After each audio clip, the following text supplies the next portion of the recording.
Hello everyone, मैं रौनक कुमार एक बार फिर से आप सभी का स्वागत करता हूं आपके अपने ही चैनल फर्स्ट डी मिनट पे। सो फ्रेंड्स, आज के टॉपिक में हम लोग एक और नए स्टॉक्स के बारे में जानने वाले हैं जो कि ऑटोमोबाइल सेगमेंट्स के ऊपर में रिलेट करता है, यानी कि जितने भी टू व्हीलर्स फोर व्हीलर्स जो हमारे सेगमेंट्स हैं, ठीक है। सो वहां पर पे ये कंपनी जो है वो रिलेट करती है। तो देरी नहीं करते हुए फ्रेंड्स, वीडियो को स्टार्ट करते हैं। तो जिस कंपनी की मैं बात कर रहा हूँ आज, जिसकी एनालिसिस हम लोग यहाँ पर डिस्कस करेंगे और क्या अपॉर्चुनिटीज यहाँ पर पे बन रही है, वो सारा चीज हम लोग यहाँ पे डिस्कस करने वाले हैं। तो जो कंपनी की मैं बात कर रहा हूँ वो प्रीकल लिमिटेड कंपनी है। ठीक है। तो बेसिकली अभी हम लोग अगर यहाँ पर पे चार्ट में देखें अगर इसके, तो आप देख सकते हो गाइस कि मार्केट जो है वो काफी अच्छा, और वीकली टाइम फ्रेम में आपको मैं ये चीजें दिखा रहा हूँ। तो आप वीकली टाइम फ्रेम में देख सकते हो कि जो स्टॉक है वो कितना अच्छा यहाँ पर पे जो है एक अपना अप ट्रेंड बना करके यहाँ पर पे ये चल रहा है बहुत लंबे समय से, है ना। पिछले बार जुलाई का मूव आप यहाँ पर पे देखो, पिछले बार जुलाई 2023 में यहाँ से जो मूवमेंट्स आने शुरू हुए थे, है ना, 230 रुपए से प्राइस ले करके अभी इस बार का जुलाई अगस्त हमारा अभी स्टार्ट हो ही गया है। तो एक साल का ये पूरा का पूरा आप ये ट्रेंड यहाँ पर के देख सकते हो, और अभी ये स्टॉक जो है ये एक बुलिश मतलब आपको यहाँ पर शो हो रहा है, यानी इसका ट्रेंड बहुत स्ट्रांग है। सो बेसिकली पूरा डिटेल में एनालिसिस करने जाएंगे आज हम लोग इस टॉपिक में। ठीक है कि ये स्टॉक क्या है, क्या काम करती है, इसके अंदर में प्रमोटर्स वगैरह कितने हैं, वो सारी चीजें हम लोग इसमें डेप्थ एनालिसिस हम करेंगे। ठीक है। सो सबसे पहले चार्ट एनालिसिस की अगर मैं बात करूं, तो डे के टाइम फ्रेम में हम लोग यहाँ पर पे आते हैं। और जैसे कि आप लोग अगर देखोगे, तो 4 तारीख के फॉलिंग के बाद में भी अगर आप देखोगे, 4 जून के जो बाद में फॉलिंग हुआ था उसके बाद में भी यहाँ पर काफी बड़े ब्रेकआउट्स हमको यहाँ पर देखने रहे हैं। ठीक है। तो बेसिकली अगर मैं यहाँ पर पे, ठीक है, अगर इस ट्रेंड की मैं ओवरऑल पूरी ट्रेंड की अगर बात करूँ, तो काफी स्ट्रॉन्ग अप ट्रेंड मुझे यहाँ पर पे ये स्टॉक जो है वो जाता हुआ ऊपर की तरफ में दिख रहा है। रिसेंटली अगर आप यहाँ पर पे बात करो, तो ये वाला जो ब्रेकआउट आया, ठीक है, आप देख सकते हो यहाँ पर पे ये एचवीसी कैंडल आप देख सकते हो कितना स्ट्रॉन्ग ब्रेकआउट था यहाँ पर पे इस रेजिस्टेंस का। और मई से लेकर के मार्केट जो है वो जून पूरा नीचे इस तरीके से कंसोलिडेट करता रहा, है ना, करेक्शन में रहा, और उसके बाद सडनली 18 जून को यहाँ पर पे एक बहुत बड़ा ब्रेकआउट आता है विथ बिग वॉल्यूम के साथ में। ठीक है।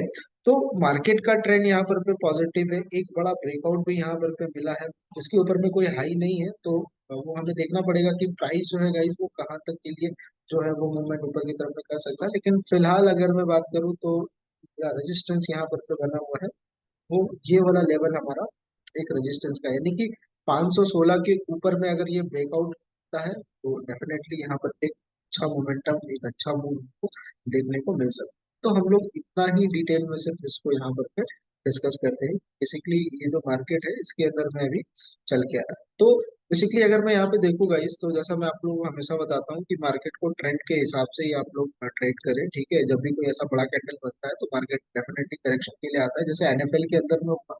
ठीक है, 20% ऊपर ब्रेकआउट करने के बाद में मार्केट नीचे आया, एक अच्छे पोजीशन पे वो नीचे चल रहा है। उसकी वीडियो एनालिसिस मैंने दी हुई है, वहां पर पे भी आप लोग बजट अगर पहले ही खरीद के रखे हो तो हो सकता है बजट तक वहां पर पे कुछ अच्छा न्यूज आए तो वहां पे एक बड़ी फिर से तेजी जो है वो देखी जा सकती है। एक्चुअल रिटेल ट्रेडर को क्या लगता है कि एक ब्रेकआउट आ गया तो अभी बाय करेंगे। ठीक है। तो बहुत टाइम ऐसा होता है कि आपको नीचे का लेवल नहीं मिलेगा, और जस्ट ब्रेकआउट करने के बाद ही वो स्टॉक जो है वो ऊपर की तरफ चलना शुरू होगा। ठीक है। तो यहाँ पर पे अगर आप देखोगे तो यहाँ पे जो पैटर्न स्टॉक का बन रहा है, ठीक है, यहाँ पर पे हमारा एक ये 4 तारीख का हमारा लो बना, उसके बाद जो अभी रिसेंट जो हमारा हाई बना है वो यहाँ पर पे बना है। और अभी जो ये स्टॉक है ये अपना हाइयर लो यहाँ पर पे करके, ठीक है, यहाँ पर पे ये क्रिएट करके ऊपर की तरफ में रिवर्स होता है। अगर मैं यहाँ पर पे गाइस फिबोनाची भी अगर यूज करता हूँ इस रेंज के लिए, ठीक है, इसी कैंडल का मैं फिबोनाची रेंज यूज कर रहा हूँ, तो आप यहाँ पर पे भी आप देख सकते हैं कि ये जो मार्केट है, ठीक है, इसका जो ये सपोर्ट लेवल है वो अपने यहाँ पर 50-60 जोन के आसपास यहाँ पर बना रहा है। इसको हाईलाइट कर देता हूँ। ठीक है, ये आप देख सकते हो 60 का जो ये रेंज आपको यहाँ पर देखने को मिलता है, प्लस मूविंग एवरेज यहाँ पर पे राइजिंग, है ना। यहाँ पर पे अगेन आपको 50 के ऊपर, है ना, फिबोनाची लेवल जो हमारा रहता है 50 के ऊपर plus moving averages and breakout के बाद में ये रीटेस्ट वाला सीन यहाँ पर होता है। तो कहीं ना कहीं ये स्ट्रॉन्ग जो है मुझे बुलिश दिख रहा है आने वाले समय में। अच्छे टारगेट्स ये दे सकता है। तो कितना टारगेट हमको यहाँ पर मिल सकता है, आइए वो से हम लोग यहाँ पर डिस्कस कर लेते हैं। तो बेसिकली देखिए, ये जो टारगेट हम लोगों को निकालना है, तो ये देखना पड़ेगा कि ये जो फॉलिंग आई थी वो किस तरीके से फॉलिंग, और ब्रेकआउट के बाद में ये जो स्टॉक है वो कितने हाई तक यहाँ पर कर सकता है। तो मेरे पास में जो ये टारगेट निकल करके आ रहा है, ठीक है। सो टारगेट अगर मैं देखूँ तो यहाँ पे 545 रुपये 90 पैसे, यानी कि राउंड फिगर में हम लोग 545 का यहाँ पर देखो, ये टारगेट इसका ले करके चल सकती है, ठीक है, इस स्टॉक के अंदर। तो कंफर्मेशन में टेक्निकली वाइज तो कोई दिक्कत ही नहीं है, इसके अंदर में काफी स्ट्रांग दिख रहा है ये, ठीक है। सो अगर मैं इसके अंदर में अगर कैलकुलेट करूँ करंट मार्केट प्राइस से, यहाँ पर पे अगर मेरा टारगेट लेता हूँ, तो आराम से मेरे को यार 10% तक ये एक अच्छा मूव पर की तरफ मिल सकता है। और देखिए, जो भी ट्रेडिंग करेंगे, ठीक है, जो भी सेटअप बनाया जाए, तो उसके अंदर में क्या है कि आपको रिस्क टू रिवार्ड फॉलो करना है गाइस, बिना रिस्क टू रिवार्ड के काम नहीं करें, ठीक है। मिनिमम 1:2 का आप रिस्क टू रिवार्ड ले, देखिए आराम से मेरा जो ये रिस्क टू रिवार्ड यहाँ बैठ रहा है इस स्टॉक के अंदर में, ये 2.35 का जो बैठ रहा है, ठीक है। तो स्टॉप लॉस मैंने इसी जस्ट 61% फिबोनाची के 61% के नीचे मैंने यहाँ पर पैसे लिया है, इस ग्रीन कैंडल की ही हाई तक के यहाँ पर ओपनिंग प्राइस में मेरी एंट्री रहेगी। और जो टारगेट ऊपर की तरफ रहने वाला है हमारा, वो 545 का रहने वाला है, यानी कि 10% तक के लिए यहाँ पर पे मूव आपको एक शॉर्ट टर्म के अंदर में, मतलब वीक या 2 वीक्स के अंदर में मिल सकता है ऐसे स्टॉक के अंदर, ठीक है। तो टेक्निकली वाइज तो काफी यहाँ पर पे ये जो स्टॉक है ये अच्छा दिख रहा है, इसका भी कंफर्मेशन आप यहाँ पर, ठीक है, मूविंग एवरेज का भी कंफर्मेशन लिया, प्लस टेक्निकली वाइज भी अगर हम लोग स्टॉक को देखें तो एक अच्छा खासा ब्रेकआउट देने के बाद में अभी ये वापस से रेडी हो चुका है और ऊपर की तरफ में शूट करने के लिए, ठीक है। तो चलिए अभी हम लोग इसके फंडामेंटल्स पे हम लोग काम बात करते हैं। तो फंडामेंटल्स इस स्टॉक का क्या कह रहा है, उसको आकर के पहले हम यहाँ पे थोड़ा सा समझ कोशिश करें।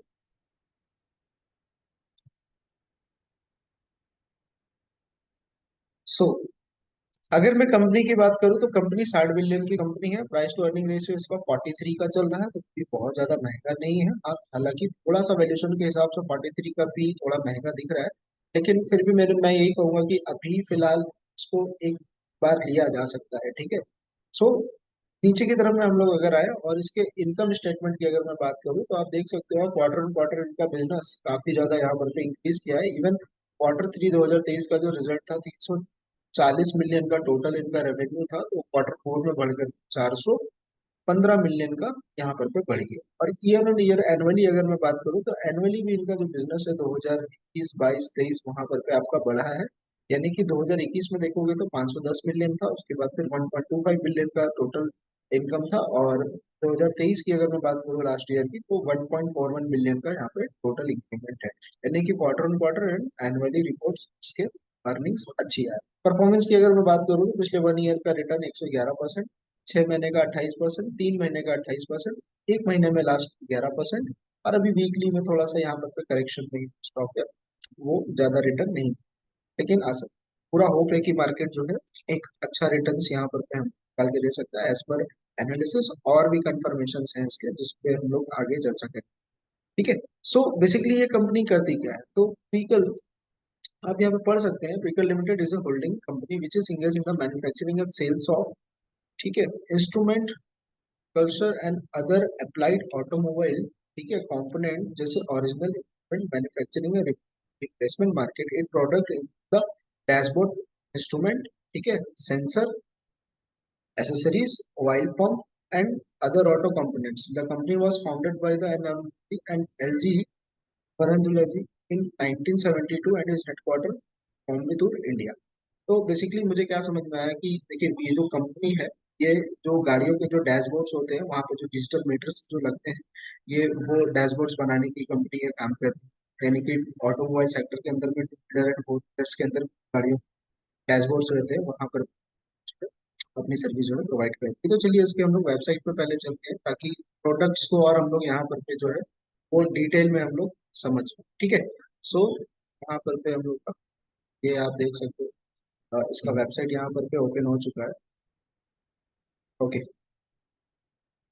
रिजेक्ट ऑल में यहाँ पर पे कर दूँ।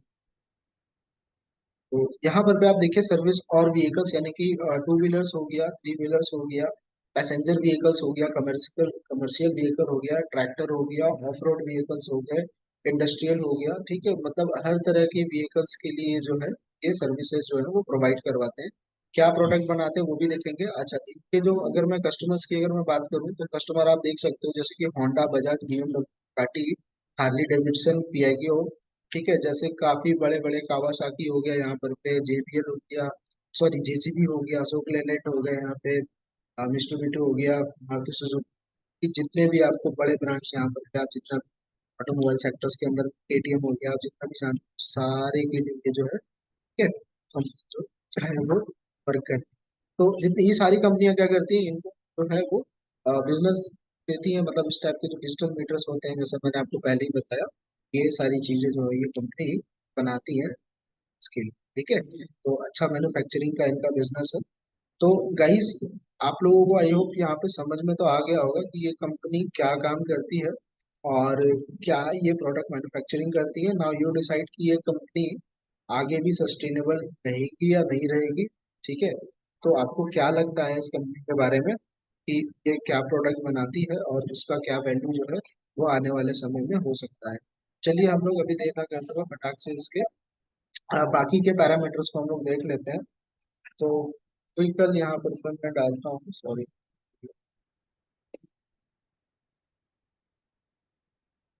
व्हीकल लिमिट यहाँ पर पे, ये दूसरा वाला है,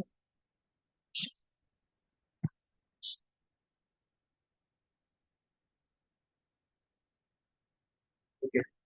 सो मार्केट कैप की अगर मैं बात करूं तो मार्केट कैप जो है इस कंपनी का 5,997 करोड़ का, लगभग लगभग 6,000 करोड़ का मार्केट कैप है। तो मार्केट कैप से क्या समझ में आ रहा है कि ये जो कंपनी है ये बेसिकली आपका एक मिड कैप के ऊपर में ये कंपनी जो है वो बिलोंग करता है। तो मिड कैप की ये कंपनी है, ठीक है, जो कि एक अच्छी बात है। फेस वैल्यू यहाँ पे कंपनी का 1 आ रहा है, और जो आप स्टॉक का पी देख रहे हो वो यहाँ पे 40.6 का, यानी कि 42 का यहाँ पर पे पी है। ROC एंड ROE कंपनी के बहुत अच्छे हैं, 23.8% और 18.2% के आसपास। इस कंपनी का डेप्थ यहाँ पे चेक करना पड़ेगा, तो मैं ऑप्शन यहाँ पे डेप्थ है, डेप्थ डाल करके इसको यहाँ से चेंज करता हूँ। और अगर मैं डेप्थ की बात करूँ तो गाइस आप देख सकते हो मात्र 53.7 करोड़ का इस कंपनी के ऊपर में कर्ज है, यानी कि डेप्ट इक्विटी 0.06 है, यानी कि ये जो कंपनी है वो बिल्कुल ही डेप्थ लेस है, यानी कि किसी भी तरह का कंपनी के ऊपर में प्रेशर नहीं है, कर्ज नहीं। अच्छी बात है, बहुत अच्छी बात है ना। फेस वैल्यू इस कंपनी का यहाँ पे 1 का आ रहा है, यानी कि ये जो प्राइस मैं देख रहा हूँ 492, ये महंगा नहीं है। ये मेरे अकॉर्डिंगली ये एक जेन्युइन प्राइस है, अंडर वैल्यूड के कैटेगरी में जो है प्राइस जो है मुझे देखने को।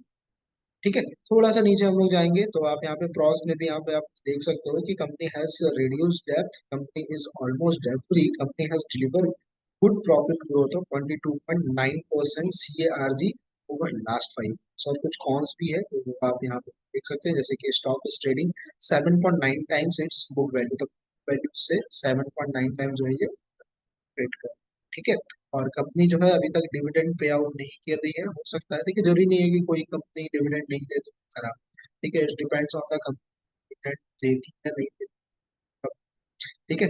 अब यहाँ पर पे हम लोग इन्वेस्टर्स की अगर हम लोग बात करें तो इन्वेस्टर्स के अंदर में आप लोग देख सकते हो कि यहाँ पर प्रमोटर होल्डिंग थोड़ी सी आपको कम दिख रही होगी, 38.51% के इन्वेस्टर है।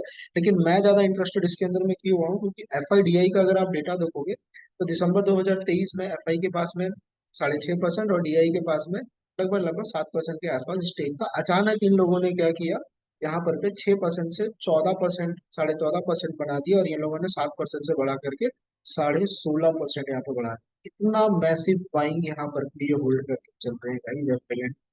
पब्लिक की अगर आप बात करो तो देखो पब्लिक क्या किया, पब्लिक पहले देखो 50%, 48% यहाँ पर बिल्डिंग कर रहा था, जैसे ही पब्लिक यहाँ पर पे निकला है 48% से यहाँ पर पे 30% रह गया, तुरंत FIDI की यहाँ पर एंट्री जो है वो हो चुकी, ठीक है। टोटल नंबर ऑफ शेयर्स की अगर मैं बात करूं, यानी कि प्रमोटर FIDI एंड पब्लिक को मिला करके, तो 129,053, यानी कि 1,29,053 नंबर ऑफ शेयर होल्डर्स इसके अंदर में है, बैठे।